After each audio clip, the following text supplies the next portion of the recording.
Some of you may have, like myself, looked at how authoritarianism triumphed and democracy died throughout history and wondered, how was it possible? How did so many people fail to take a stand? And not only that, but how did so many who regarded themselves as moderate facilitate the rise of tyranny? Because throughout history, those so-called moderates have played an absolutely crucial role. Well, we are now living through it. So now you know. Now you know. A case in point. This morning, I went on Sky News to discuss the proposed changes to the content moderation policies of Meta, owned, of course, by Mark Zuckerberg, which runs Facebook, Instagram, WhatsApp, Threads. They're all part of the Meta empire.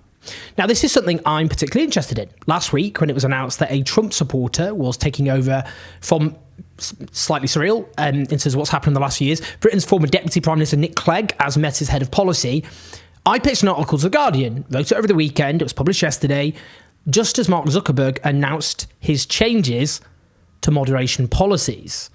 The headline was, to see how Trump will control the US media, look at Viktor Orban's Hungary. I'm going to come on to that. Now, the changes include getting rid of fact checkers in favour of a community note system. They say this will dramatically reduce the amount of censorship. They will recommend more political content. Some might go, seems reasonable enough to me. Well, let me unpick what's actually going on here. And let's start the discussion on Sky News with Claire Fox. She's someone who used to believe in an extremely eccentric brand of revolutionary Trotskyism, ended up as an ally of Nigel Farage. She was a Brexit Party member of the European Parliament and now sits as an unelected parliamentarian in the House of Lords. She began by celebrating what she believes is the end of politically driven censorship, and I responded. Oh, and you're against it? Well, I think it's a problem that old media, new media are run by wealthy moguls who decide what information we receive based on whims. And I think on political content, he said now that's going to be promoted again. I can speak from experience. November 2023, that used to be one of my main audiences on Facebook. Audience collapsed by 95% overnight. Turned out they changed the algorithm to stop political content being promoted. But here's the problem. Donald Trump called for Mark Zuckerberg to be arrested in his book if he intervened in politics. Mark Zuckerberg has promoted a Trump supporter to be head of policy. He's moving the content moderation to Republican Texas. The move was announced by this Trump supporter on Donald Trump's favourite show, Fox and Friends. I don't think for a second this is actually about free speech. What they're going to do is, and I think we'll see this, is allow or promote Trump supporters and Trump supporting content.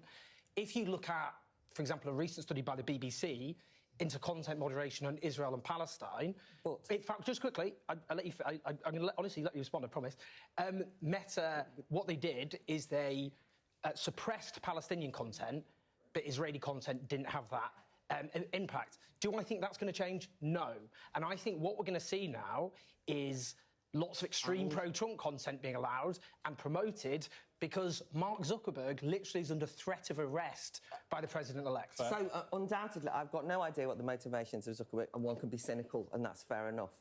But it's interesting because I'm not prepared to say, oh, but the regime before, in which it wasn't pro-Trump, it was pro-Biden, and if you remember, Hunter Biden laptop story in which government officials from the Republicans intervened with social media companies, telling them to put out the story that that was a Russian disinformation piece. Eventually, by the way, mainstream media admitted that it was true.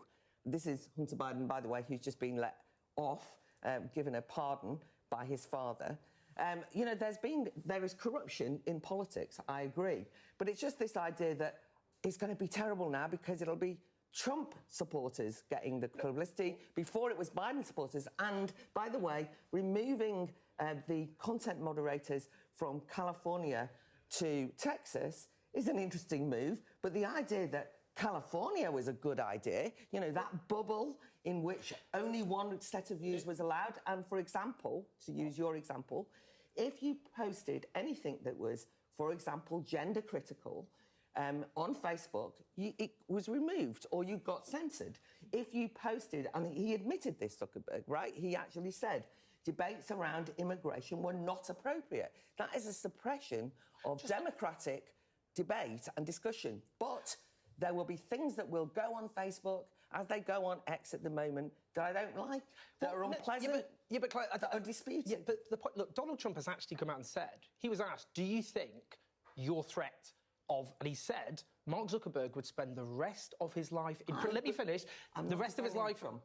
The rest of it, no, but this is what we're talking about. He said no, can I just jump in on this? Because I think, the motivations of Zuckerberg, and doing this days before the inauguration, whether there's a genuine threat in the background or not, whether it's motivated by money or not, it doesn't scream of doing it for the right reasons, just the timing. But let's focus on the fundamental issue of where we are and whether this is good or bad going forward. I mean, he said fact checkers have been too politically biased in the past, which is extraordinary because he hired them. Yeah. But is it possible to have these fact checkers and it not be biased one way or the other? Well, I mean, look, you can see what's happened to X under Elon Musk. They adopted this approach. And what's happened on X or Twitter, I mean, I still call it Twitter, but X, is it is now a cesspit. Let's just be honest about it. Its audience has plummeted, both in the United States and Britain. Its profit margins have collapsed. And if you go on Twitter now, you have to wade through, I'm just going to be honest about it, a lot of neo-Nazis. And when I say neo-Nazi, I know some people go, oh, you just throw neo-Nazis around. No, I mean actual neo-Nazis. A load of just rampant disinformation and lies. And the problem is, in a democracy, if disinformation and lies just run rampant, unchallenged, it isn't good for democracy because people don't know what's real or not. So I think just look at Twitter and then you can see what's going to happen to Facebook. But the problem is that I don't like disinformation, guess what? And I'm not keen on lies. The problem is that those people who acted as a ministry of truth, as in the fact checkers, weren't giving us the truth or the facts. And that's what's been admitted.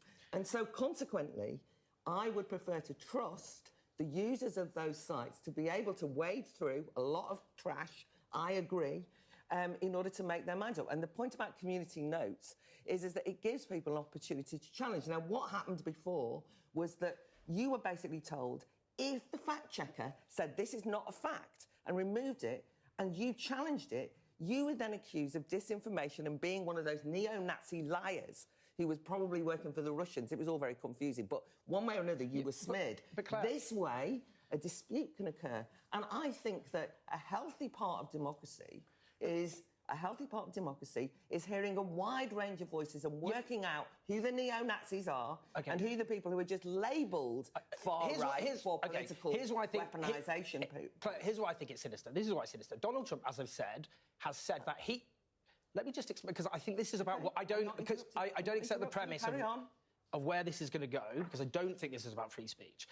Donald Trump has said he thinks these changes have come because he said in his recent book that Mark Zuckerberg was going to spend the rest of his life in jail if he intervened in the election in a way that displeased him. Imagine this is Putin's Russia. Imagine the main social media network had been threatened with going to prison for the rest of his life. In response, appointed a Putin supporter as their head of policy and was going to shift their moderation in a way that Putin favoured. You would be alarmed. And the reason I'm alarmed by this, I've been to Hungary, and what happened in Hungary, you still have elections in Hungary, you still have different media organisations, but what happened is those media organisations got bought up by supporters of the regime, and they were intimidated by the regime. I worry in the United States, that's what's happening here. We have like 20 seconds left, and I think we've heard both sides of this, Claire. My final question to someone that supports the change, if this is the right change, is it only fair to say that Zuckerberg should have done it a long time ago? Of course he should have done. And that this is a sort of clearly spineless moment to do it? Can I just point out that his new head of policy was the deputy, so it's not like he's brought in the Putin-esque business. He's a Trump supporter. But you liked it when Nick Clegg was in charge. No, I didn't. Well, I'm a Clegg supporter now. No, oh, wow, I've really hit it all. I'm making the point that... No, I didn't. I objected to his...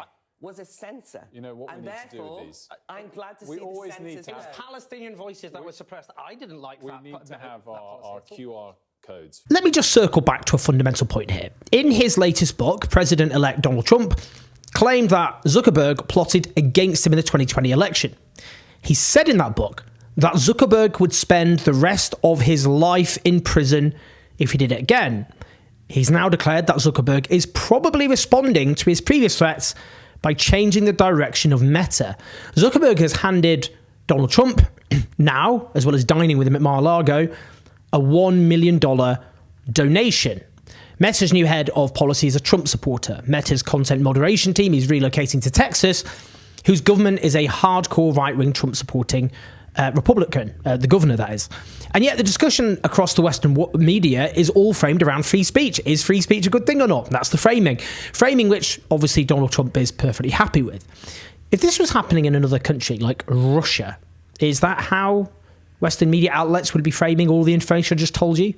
Or would they see it as someone with obvious autocratic dispositions, forcing the owners of media organisations to come to heel with threat of life imprisonment? If you really believe this is about the flourishing of free speech, I don't know what to tell you. I mentioned a recent study in that interview which showed how after October 7th, Meta suppressed content from Palestinian sources, and yet there was no such impact on Israeli sources. Do you honestly think the new Trumpian masters of Meta are going to change that kind of thing? Really? The polling shows 33% of Americans regularly get their news from Facebook and 20% from Instagram. Meta matters a lot in an already deeply compromised US democracy, and Trump knows it. Look, we've already seen what happened to X, formerly known as Twitter, which has increasingly just become a far-right cesspit. Musk changed the algorithm, which decides which type of accounts get boosted the most. And the study showed how even before Musk endorsed Trump in July 2024, the site had been rigged in favour of right-wing accounts, Trump supporters. But after Musk took the decision to endorse Trump, that trend massively accelerated. There is a broader context here. Trump has begun to sue media organisations, claiming he wants to, in his own words, straighten out the press.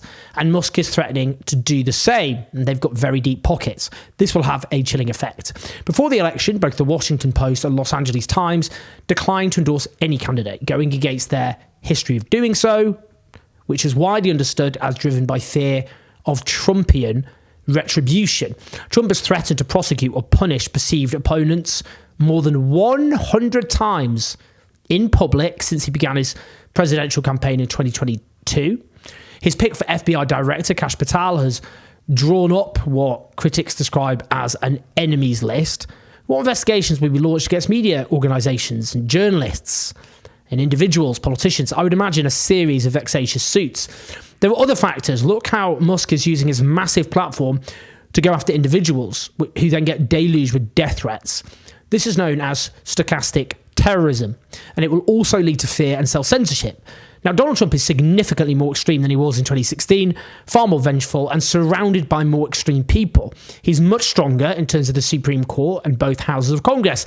And to be absolutely frank, he's got a considerably stronger mandate than 2016. This time, he won the popular vote. Of course, in 2016, he lost the popular vote. He's the first Republican to win the popular vote since 2004, and with nearly exactly 50% of support. And that's after he made all of those statements threatening to go after his opponents. It is reasonable to conclude that at the very least his voters are not troubled by those threats.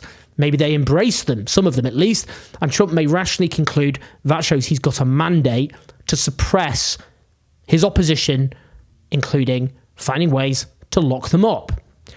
Now, for me, Hungary, ruled by Viktor Orban and the Fidesz party, is very instructive.